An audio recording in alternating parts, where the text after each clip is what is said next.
subscribe to our channel MTJ Fans and click the bell icon for new updates. ہمارے نبی پاک صلی اللہ علیہ وسلم جب ہجرت کے لیے مجبور ہو گئے،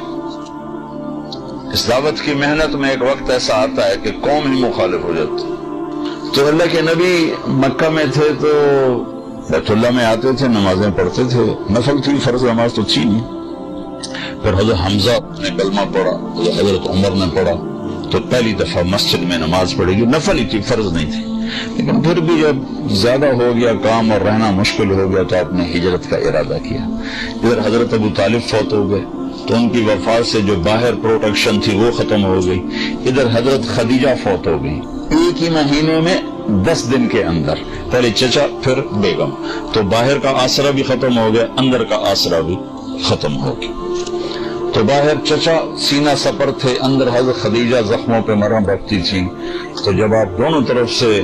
تنہا ہو گئے تو پھر قریش نے تنگ کرنا، پہلے ہاتھ نہیں اٹھاتے تھے، پھر قریش نے مارنا شروع کیا، پیٹنا شروع کیا، تو اس پر ہمارے نبی فرماتے ہیں ما اسرا ما وجدنا فقدک یا، اے میرے چچا تیرے جانے کی کمی بڑی جلدی محسوس ہونے لگی۔ پہلے کوئی ہاتھ نہیں اٹھاتے،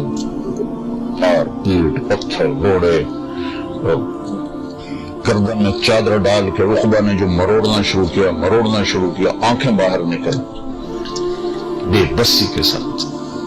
اور سجدے میں تھے تو اوپر آ کر اونٹوں کی اوجڑی پھینک دیا، آپ کو اٹھنا مشکل ہو گیا۔ یہ سارے کام چچا کی وفات کے بعد ہے، چچا کی زندگی میں کوئی ایسا نہیں کرتا تھا، ویسے منہ سے تنگ کرتے تھے، ہاتھ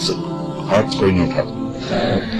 جب یہ دونوں آسرے ختم ہو گئے تو پھر آپ نے کہا چلو میں طائف چلا جاؤں، شاید وہاں پناہ مل جائے۔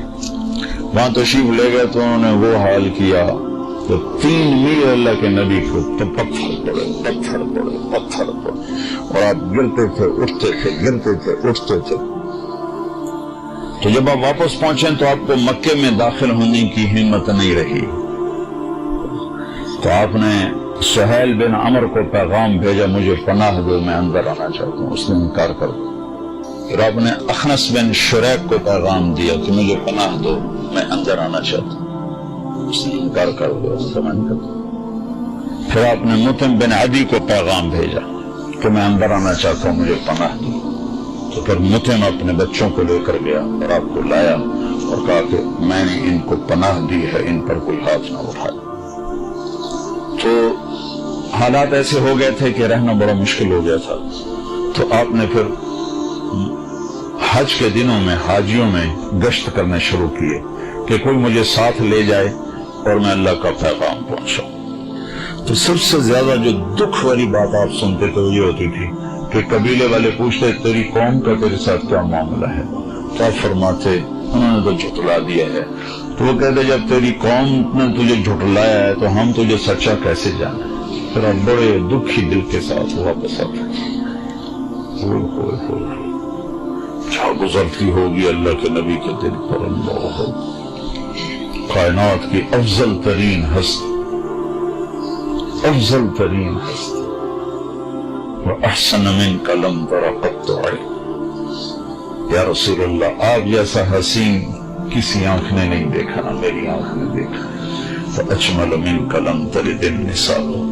آپ جیسے عالی نسب والا یا رسول اللہ کسی ماں نے نہیں جانا۔ اتنا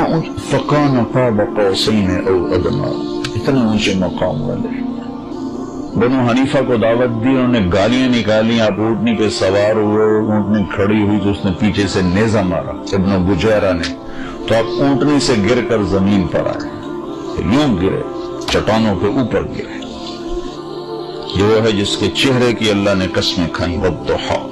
جس کی زلفوں کی قسمیں کھائیں، واللیل اذا سجی۔ نیزہ لگا، الٹ کے گرے، دعوت دیتے تھک گئے، نتیجہ کیا ہوا، کسی نے منہ پہ تھوک دیا، تو نے تھپڑ مار دیا، تو نے کرتا پھاڑ دیا۔ اب اس امت کو سمجھانا پڑ رہا ہے کہ تبلیغ بھی تھوڑے ذمہ نے کتنے لکھا ہے، ساڑھے ذمہ، کچھ پڑھو تو پتہ چلے کہ ذمہ